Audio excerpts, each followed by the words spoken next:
Pour nous, c'est vraiment de ne pas du tout être une contrainte pour le football. C'est-à-dire que l'objectif, c'est de s'entraîner en football.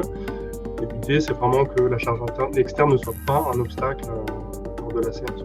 Le CPK, c'est un marqueur de biofatigue musculaire. Donc, du coup, c'est un outil qu'on utilise tous les jours. Et on s'est aperçu que il y a beaucoup de pertinence, notamment les lendemains de match, le lendemain d'entraînement, de séances dures, à J+3 ou J-4. On voit que c'est un marqueur qui réagit pas mal à la fatigue musculaire, notamment aux séances de musculation en salle.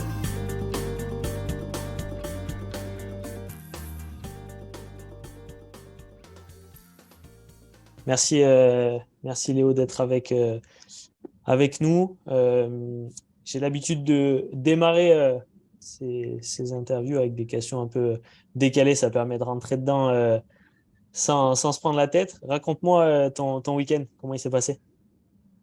Du coup, le week-end, tranquille, j'ai profité un peu de la famille. J'étais ici, après on a eu une séance d'entraînement également. Donc du coup, il n'y a pas eu vraiment de... Je suis venu au centre d'entraînement, on a planifié la semaine. Et voilà, Ok, c'est un bon génial. week-end. C'est quoi ton meilleur souvenir dans ton job? Écoute, c'est vrai que les premiers jours en fait où je suis arrivé, bon déjà, faudrait expliquer un peu l'histoire de comment je suis arrivé ici, le recrutement, etc. Mais c'est Yes, vrai que on va y venir. ouais, non, c'est vrai que le cadre en fait, quand je suis arrivé ici directement, tu es tout de suite saisi en fait par la beauté du centre d'entraînement. Donc c'est vrai que pour moi c'est un moment assez fort de découvrir l'équipe de travail avec qui je suis actuellement, même les joueurs. Parce que le step, tu sais, quand tu passes dans le monde professionnel, il y a toujours un peu cet effet un peu de découverte, quoi. Donc c'est vrai que c'est un moment fort pour moi. Ok, super, génial. Du coup, on y vient. Présente-toi si on se croise, voilà, si on se croise et qu'on te demande, Léo, tu fais quoi dans la vie? Du coup, ouais, moi je m'appelle Léo Nouvian, donc je suis sport scientist. Là j'ai actuellement 29 ans. Donc ça fait maintenant 1 an et demi que je travaille à l'AS Monaco. Avant ça, donc j'ai commencé par un parcours, j'ai fait la filière STAPS, donc rien de très extravagant. J'ai suivi tout mon cursus STAPS. J'ai fait un petit peu tous les parcours. J'ai commencé par les anciens diplômes qu'on appelait métier de la forme, donc pour commencer à travailler en salle de sport. Ensuite, je me suis orienté assez rapidement vers la nutrition et puis vers l'entraînement sportif. Donc j'ai commencé en fait en entraînement sportif. J'ai fait mes premiers stages au PFC, là où on s'était peut-être croisé déjà. Yes. Je bossais avec l'académie. Voilà. Donc du coup, c'était la première expérience que j'ai eue vraiment dans le foot en tant qu'encadrant. J'avais eu que quelques aventures d'entraîneur avant, mais à petit niveau. Tu sais, quand tu passes les modules CFF1, BMF, etc. À la suite de ça, donc je fais également 1 an et demi au Paris FC. Et donc après, donc en parallèle, j'ai continué mes études. Donc là, j'arrive sur un master entraînement que j'ai fait à Bobigny. Et du coup, j'ai eu l'opportunité de continuer mon stage au PSG, donc sous la tutelle de Karim Ader, qui était à l'époque le responsable performance du centre de formation. À la suite de ça, donc moi je continue en fait au PSG, donc je travaille avec les catégories de jeunes. Ce qui était bien, c'est que là-bas on avait déjà tout l'aspect sport science qui était un peu construit, ce qui fait qu'on utilisait déjà les GPS depuis les U14, U15. Donc j'ai pu trouver une place en fait en tant que sport scientist avec les jeunes. On était deux. Et donc après, donc j'ai eu l'opportunité d'avoir l'accès à Monaco sous le biais d'un concours qui a été organisé. En fait, c'était une candidature via LinkedIn. Donc l'intérêt, c'est que tu avais quand même pas mal de candidats et ils ont voulu faire un process en fait de recrutement qui était assez original. C'est-à-dire que c'était regroupé en plusieurs parties. Donc la première, c'était évidemment sur dossier. Ensuite de ça, donc tu avais des entretiens visio. Donc là, tu étais déjà dans le step 2. Et ensuite, tu avais donc un recrutement pratique où tu devais venir sur place. Et donc, tu avais une épreuve. On te donne un jeu de données. Donc, on te demande qu'est-ce que tu es capable de faire avec ça. Présente un rapport construit. Et puis, évidemment, donc, tu présentes ton rapport comme si tu étais en situation devant un coach, devant un corps décisionnel dans un club. Et du coup, donc c'était vraiment une expérience assez incroyable parce que tu es là, tu arrives, on te demande, en fait, on te challenge, hein, effectivement. Et donc voilà, on était, il me semble, ouais, 3-4 candidats à la fin. Et du coup, bah, j'ai eu la chance d'être sélectionné. Me voilà ici. Ok, super, le parcours, on en avait discuté. C'est vrai que le process est génial que tu m'avais raconté sur ces étapes de recrutement. Je trouve ça top. Euh, et d'ailleurs, j'ai lu il y a quelques jours une publication là sur les réseaux de Stéphane Morin où il parlait. Alors, je te résume rapidement, je sais pas si tu l'avais vu. Il expliquait en gros que dans les années 90, les gens qui sortaient de la filière STAPS, ES, ils voulaient faire entraîneur. Dans les années 2000, ils voulaient faire préparateur physique. Dans les années 2010, ils voulaient faire data scientist. Et maintenant, en 2020, ils veulent faire responsable de la perf. C'est quoi concrètement ta définition du data scientist ou du sport scientist?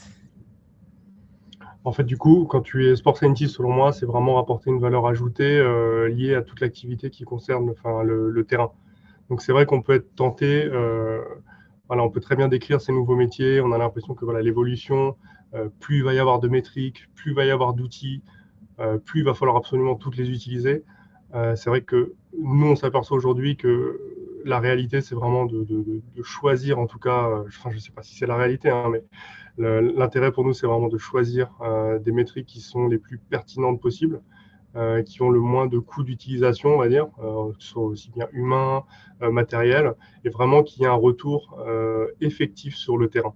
C'est-à-dire que toute la méthodologie, je pense, du sport scientist, c'est vraiment d'accompagner tout ce qui va être, donc voilà, effectivement, le coach, les adjoints, les analyses vidéo, à vraiment construire en fait leur méthodologie liée à ce qu'ils veulent voir justement en pratique, quoi.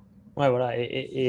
Du coup, tu viens de mettre le doigt sur un aspect important, c'est-à-dire que, en fait, le métier est forcément, c'est un peu comme tout, est différent selon la méthodologie du coach, parce que les métriques que vous utilisez, ce ne sera pas les mêmes dans tous les clubs de Ligue 1 et dans d'autres sports. Bien sûr, bien sûr. Surtout que, voilà, partons de l'exemple voilà, d'un rapport de match. C'est vrai qu'on peut avoir une sensibilité différente sur les métriques qu'on va utiliser en fonction bah, voilà, du schéma tactique, en fonction de est-ce qu'on a passé le match à défendre, est-ce que nos joueurs ont plutôt sprinté vers l'arrière. Il y a pas mal de métriques qu'il faut vraiment mettre en corrélation, je pense, avec la réalité de ce qu'on voit sur le match, sur le terrain. Très bien. Du coup, ce qui veut dire que le sport scientist, maintenant, arrive à extraire d'un jeu de données brut un rapport et ça, tout ce process, il est automatisé sur différents outils que vous utilisez. Alors oui, effectivement, ça c'est vrai que c'est une de mes grandes missions, donc d'automatiser, de permettre un gain de temps dans ce qu'on peut appeler la routine quotidienne de travail. Et l'idée, c'est vrai que toutes ces tâches, en fait, à partir d'un certain point, on est arrivé donc à automatiser un peu tout. Je pense qu'il faut toujours garder l'œil humain derrière pour corriger justement s'il y a des petites erreurs, s'il y a des choses comme ça qui ne sont pas en adéquation avec ce qu'on a vu durant la séance ou durant le match. Je pense que le regard en fait d'une séance ne pourra jamais se subdiviser en fait à l'automatisation de cette donnée. On est toujours obligé de repasser derrière et de confirmer, oh bah ok, ça c'est ce que la machine a sorti, c'est ce qu'on a automatisé, et ça c'est ok avec ce qu'on a vu pendant la séance.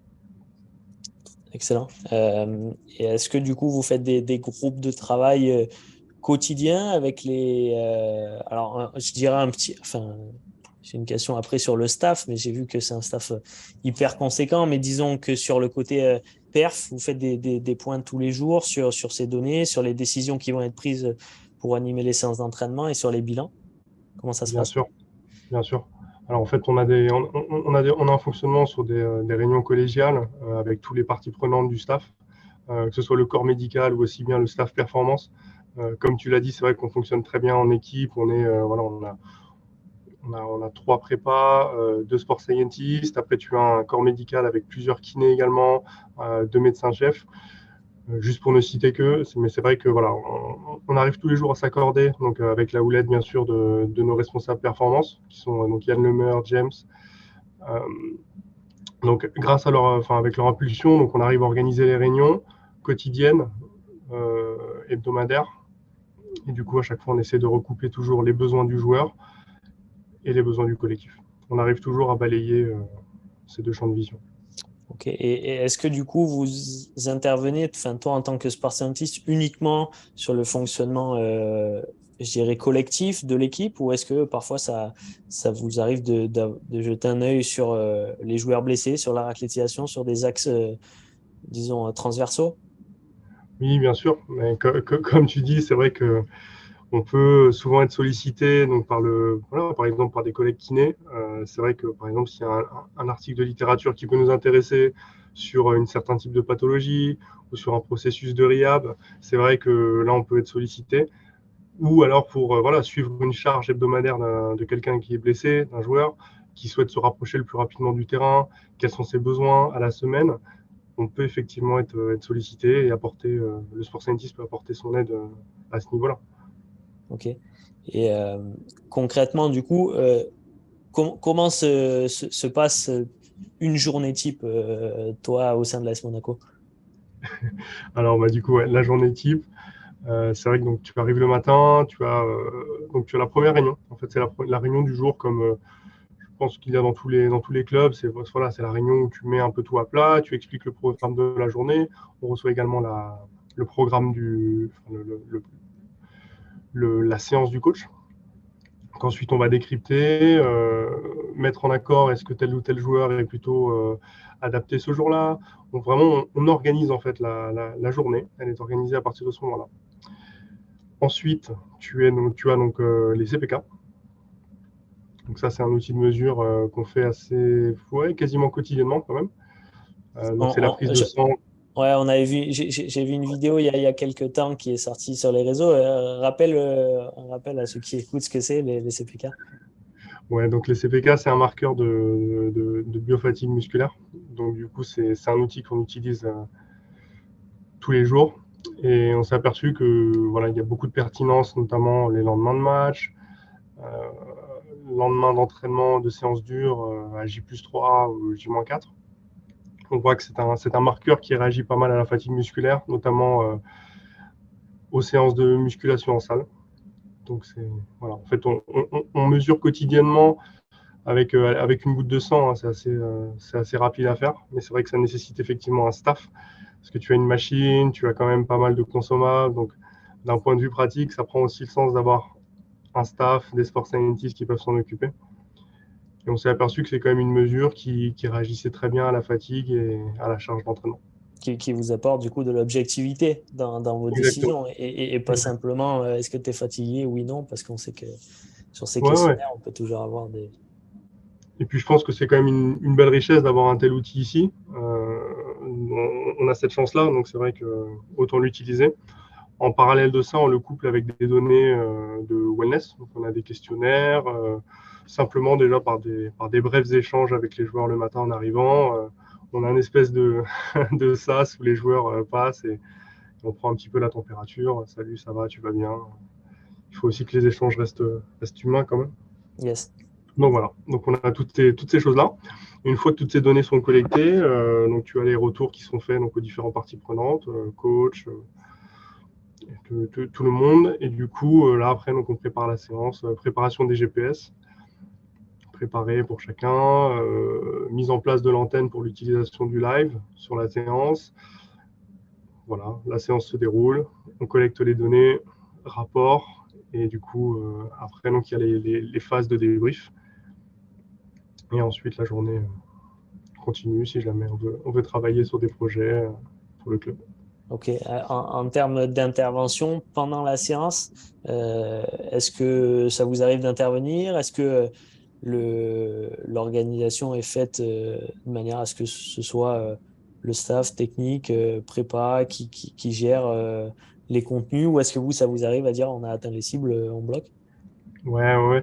Alors en fait, il y a un gros travail de prédiction de séance qui est fait, notamment avec mon collègue Bruno Marier. Donc du coup, on prédit pas mal comment les séances vont se dérouler sur des charges en fait externes. Donc l'idée, c'est de prédire un petit peu à l'aide de moyennes mobiles.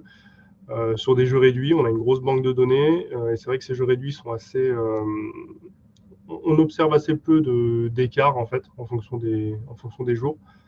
Après, à part si vraiment il y a des différences dans le style de coaching, dans la température, enfin, dans la météo. Il peut y avoir plein de facteurs qui font différent, enfin, qui font bouger la charge externe d'un exo. Et donc cette prédiction, nous on est sur le bord du terrain, on a les outils live, donc avec le GPS, on utilise du Apex chez StatSport. Et c'est vrai que leur interface iPad est vraiment bien faite. Et du coup, donc ça nous permet d'avoir un live, d'avoir un retour direct sur les cibles qu'on s'est données en début de séance et de voir directement est-ce qu'on a dépassé, est-ce qu'on est bon dans les clous, et de faire un feedback au coach instantanément. Ok. Et également, est-ce que si les cibles ne sont pas atteintes, vous donnez la possibilité au staff, aux prépas responsables de la perf de rajouter des top-up, des exos de Exactement. séance. Exactement. Il y a un système de top-up. C'est vrai que tu t'aperçois que si par exemple tu t'es donné une cible en sprint à faire avant la séance, si le joueur ne s'est pas forcément poussé ou il ne se sentait pas bien échauffé, tu vas plutôt lui rajouter le top-up à la fin de la séance pour essayer de coller avec les attentes. Mais ça peut être également la même chose avec un exercice. On peut très bien aller voir le coach et lui dire écoute, là tu as l'espace, on est un peu plus bas aujourd'hui, les joueurs sont peut-être un peu moins motivés. Tu peux rajouter une séquence de jeu réduit, de possession. Tu peux y aller, on est bien. C'est génial. Ça veut dire que la confiance, elle est en fait la même sur tous les membres du staff et que la logique, elle est vraiment de chercher la performance à tous les instants. Et quand il faut bosser, il faut bosser. Quand il faut récupérer, il faut récupérer. Ouais, exactement. Puis l'idée pour nous, c'est vraiment de ne pas du tout être une contrainte pour le football. C'est-à-dire que l'objectif, c'est de s'entraîner en football. Et l'idée, c'est vraiment que la charge externe ne soit pas un obstacle lors de la séance. Exactement. Et je reviens juste sur la banque de données. Tu parlais de vos prédictions grâce à vos banques de données et aux moyennes que vous gériez sur les séances et les semaines précédentes.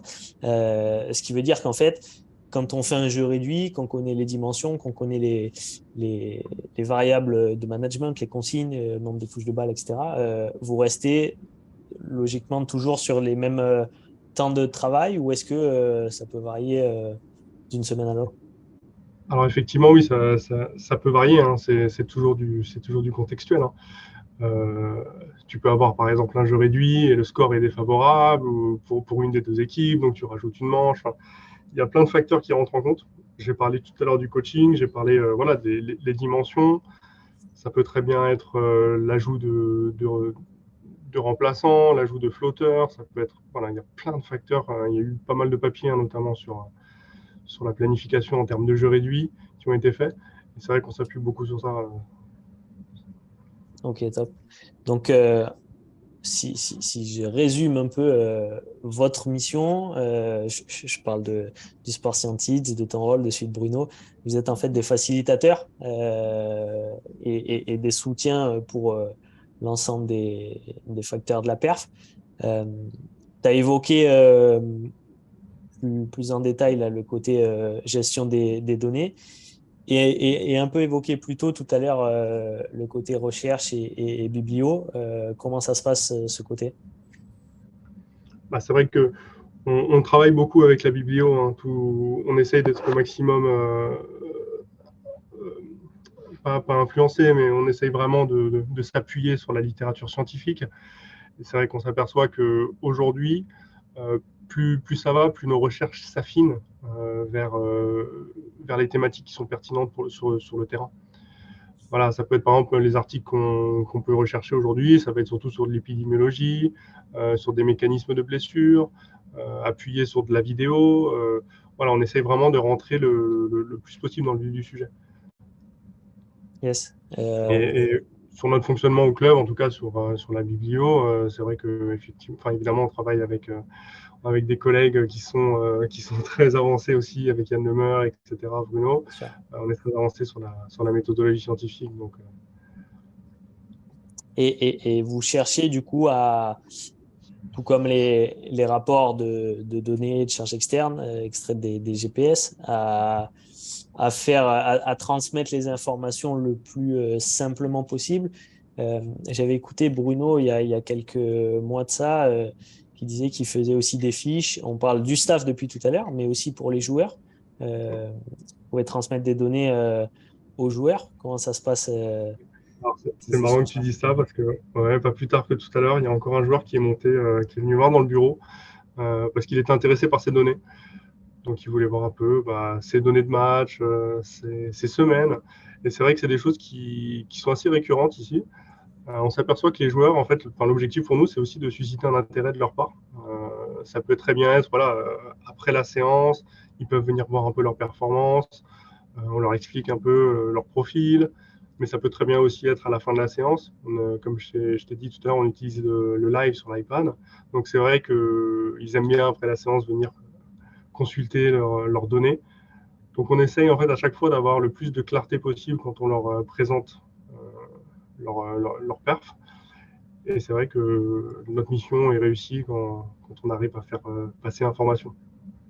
C'est super. Et tu as évoqué tout à l'heure le fait qu'on travaille sur de l'humain, que ce soit dans le staff, avec les joueurs. C'est parfois difficile, moi je me rends compte aussi, à faire comprendre des choses. Alors on a l'impression que des fois c'est mathématique. J'ai fait un volume de course ou j'ai fait un nombre de sprints. Mais des fois j'ai des sensations qui sont bonnes, des fois j'ai des sensations qui sont moins bonnes. Ça reflète pas toujours la performance au final. Il y a des facteurs qui influencent grandement ça. Comment tu arrives à faire comprendre aux joueurs, au staff que tout est contextuel et que ça peut varier aussi et que c'est pas aussi clair et facile qu'on le pense? Ouais. Je pense que un des meilleurs outils, c'est l'outil vidéo. C'est vrai qu'avec la vidéo couplée à la donnée physique, on s'aperçoit tout de suite de ce qui s'est passé. Voilà, ça peut très bien être en match. Voilà, par exemple, là, tu as fait tant de sprints à telle intensité, mais peut-être que c'est pas ton meilleur match en sprint, mais si on regarde le contexte du match, bon, tu n'avais peut-être pas l'espace pour sprinter. Tu étais face à un bloc bas, il y a eu très peu de contre-attaques. Voilà, c'est vrai qu'on essaie de s'appuyer beaucoup sur des variables contextuelles. Parce que voilà, ça joue vraiment. Et est-ce que le joueur arrive à comprendre aussi ce côté-là? Parce que des fois, enfin, ça dépend aussi de la façon dont on communique avec eux, mais ils ont tendance à regarder que les chiffres et à se noyer un peu dans les chiffres et à oublier rapidement le contexte du match, quoi. Bien sûr, bien sûr. Non, je pense que c'est là qu'est toute la difficulté, hein. Évidemment, c'est pas parfait dans l'explication. On essaye toujours, il y a toujours des points à améliorer, bien sûr. Tu essayes toujours d'être le plus clair. Mais je pense qu'il faut vraiment voir le rapport GPS, en tout cas, comme un niveau de contrainte déjà dans un premier temps, qui explique le niveau de contrainte du match. Voilà, il y a eu tant d'accès, il y a eu tant de décels, tu as fait tant de distances parcourues au total. Et là, à côté, il y a la réalité tactique, c'est-à-dire que tu t'es déplacé de cette façon-là, tu as sprinté plutôt vers l'avant, donc c'est bien, c'est ce qu'on veut. Alors, il faut vraiment réussir à bien imbriquer en fait ces deux plateformes entre guillemets pour vraiment essayer de faire comprendre au mieux, quoi. Bien sûr, ouais. Mais on y travaille toujours. Et C'est encore une toujours des fois, ouais, voilà. améliorations. Je pense que tous les jours, on essaie de progresser sur ce côté-là, parce que j'ai encore vu des données de littérature il y a quelques jours là, sur des rapports de la dernière Coupe du Monde et aussi des rapports de la dernière Ligue des Champions. Et en fait, tu t'aperçois que vraiment tout est contextuel. En fait, d'une compétition à l'autre, que ce soit une Coupe du Monde qui est étalée sur 3 à 4 semaines et un championnat, en fait, c'est pas les mêmes stratégies d'équipe. Bien Les sûr. facteurs de la perf influencent grandement chaque résultat, quoi. Ah oui, non, mais pour reprendre juste la Coupe du Monde, c'est vrai qu'on s'aperçoit que l'équipe de France, si on prenait que les données, on va dire simplement externes, on s'aperçoit que ça n'a pas été, ils n'ont pas fait une énorme activité par rapport à d'autres équipes. Donc c'est qu'il y a bien d'autres facteurs à prendre en compte, bien sûr. C'est ça. Euh, J'aime bien le côté hybride du coup de ce que tu nous as présenté avec les différentes casquettes, que tu sois là pour le staff technique sur le terrain, que tu sois là pour gérer en soutien pour la réathlétisation, les joueurs blessés, sur les nutritionnistes. Le staff, j'ai regardé sur le site, mais vous êtes plus d'une vingtaine dans le staff. La collaboration entre toutes les sphères, est-ce qu'elle est quotidienne, est-ce qu'elle est hebdomadaire? Alors, je me doute qu'avec les gens qui gravitent autour de la performance, elle est forcément quotidienne, mais avec le médical, avec nutritionniste, psychologue, comment tout se passe, ces relations? Alors, du coup, il y a des réunions quotidiennes qui sont organisées. Et c'est vrai que sur ces réunions, on essaye tous voilà, on se partage les informations clés, c'est-à-dire voilà, qui est présent, qui s'entraîne, qui est adapté, qui est blessé. Et c'est vrai que voilà, le fait déjà de partager, en fait, d'avoir ce fonctionnement toujours de clarté d'information, ça permet déjà d'être tous alignés au niveau voilà, du fonctionnement simplement du club. Après, pour ce qui est voilà, des différentes parties, voilà, parce qu'on a également des psychologues, on a des nutritionnistes, donc c'est vrai qu'on a un staff assez étoffé, mais l'idée c'est vraiment toujours de fonctionner dans l'intérêt du joueur et de la performance. Yes, bah je pense, l'intérêt pour tous les staffs qui soient plus ou moins fournis. Et c'est pas toujours facile, mais en tout cas, on met toute l'énergie. Parce que ce qui nous caractérise, c'est quand même qu'on est des gens passionnés, généralement. Bien sûr, Euh, il faut être passionné. Ouais. ouais, il Faut être faut être très passionné passionné, parce que c'est un métier de passionné. ça prend du temps. Ça prend énormément de temps.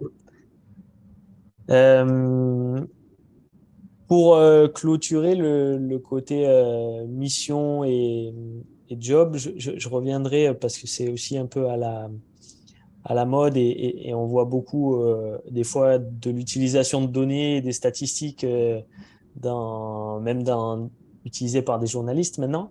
Euh, Vous, au sein de la cellule perf, si tu devais choisir trois métriques, quelles seraient-elles?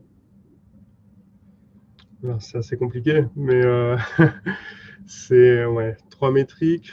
Bon, déjà, la première, ce serait le sprint, évidemment. Alors, en fait, ce qu'on appelle sprint, ça peut être tout ce qui est la distance parcourue au-dessus de 25 km/h. Voilà, ça Là, regroupe le aujourd'hui, côté on neuromusculaire. commence à affiner un petit peu plus. On essaye d'affiner les vitesses un peu, enfin, les distances sprintées en prenant des pourcentages de Vmax. Donc, je pense que ce serait une des variables déjà qui rentrerait en compte. Peut-être la distance totale en deuxième. Ouais. En tout cas, un indicateur d'intensité comme la distance par minute. Et ensuite, je couplerai les deux avec les accès et les décélérations. Ok. Donc, un côté rythme dans la vitesse relative et un côté neuromusculaire, parce que je suppose, avec tout le suivi que vous faites, ce qui a le plus d'incidence en termes de. Ouais, c'est ce qui a le plus d'incidence. Même au niveau, enfin voilà, pour tout ce qui va être également protection des blessures aux ischios. Et puis on a fait des graphes qui ne sont pas du tout corrélés, hein, attention. Hein. Mais c'est vrai qu'on s'est amusé à comparer à la fin de saison dernière euh, le ratio nombre de points et distance sprintée sur toute la saison, sur toutes les équipes de Ligue 1. Et c'est vrai qu'on s'aperçoit que en général, dans le côté gauche, bah, tu avais des équipes qui ont très peu sprinté et qui sont peut-être pas très bien placées. Mais évidemment, la corrélation n'est pas faite hein, du tout, du tout. Donc il faut pas. Ouais. Corrélation n'est pas causalité. Non. Euh, sur les prépas, t'en as parlé tout à l'heure. Il y a Sandy qui est responsable de la partie prépa physique. Et sur le côté perf, il y a encore deux autres prépas. Comment ils se partagent les missions? Alors du coup, ils ont un fonctionnement en fait à trois. Ils se répartissent. Donc tu as évidemment le travail en salle, tu vas avoir le travail sur le terrain, tu vas avoir la gestion des joueurs blessés et des joueurs qui reviennent dans le groupe. Donc c'est vrai qu'ils ont un roulement, ils ont leur fonctionnement à trois. Et donc voilà, c'est vraiment c'est ça, c'est une rotation. Donc soit l'un s'occupe bah, voilà, du joueur qui revient, qui a besoin de reprendre un peu de rythme, soit il s'occupe des joueurs qui ont joué la veille en salle et qui font de la mobilité. Donc voilà, c'est vraiment un système Voilà, j'ai pas le mot, mais c'est un système de rotation entre eux. De rotation et d'équilibre sur les tâches. Ok, Exactement. super. Léo, c'est top. J'ai fait le tour de tout ce que je voulais te dire. J'aime bien clôturer par une question. Est-ce que tu pourrais me conseiller, enfin, qui est-ce que tu pourrais me conseiller pour une future interview? Est-ce que tu aimerais écouter quelqu'un à ta place dans les prochaines semaines? Ouais, alors j'ai pas de nom qui me viennent à l'esprit, mais Ça peut être un plutôt corps de un métier. poste. Hmm. Ouais. Un corps de métier, je pense que ça pourrait être intéressant d'aller fouiller du côté de la nutrition et diététique dans le sport, ou côté psychologie, parce que je pense que c'est un des secteurs qui est, je vais pas dire sous-coté, mais peut-être pas encore totalement exploré au maximum dans le football de haut niveau. C'est vrai que ça pourrait être très intéressant de trouver quelqu'un qui s'occupe un peu de l'aspect psychologique, psychique, émotionnel du joueur. Nous, on explore pas mal cet aspect de charge mentale, mais il y a encore beaucoup d'améliorations à faire. Donc, voilà.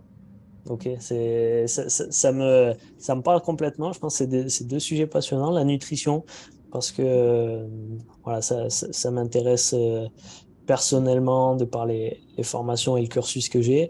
Et le côté psychologique et gestion du mental, je pense qu'il est un peu sous-coté pour le coup, faut le dire en France, contrairement à d'autres pays. Merci Léo pour ton temps. Écoute, je t'en prie, merci à toi Maxence pour l'invitation.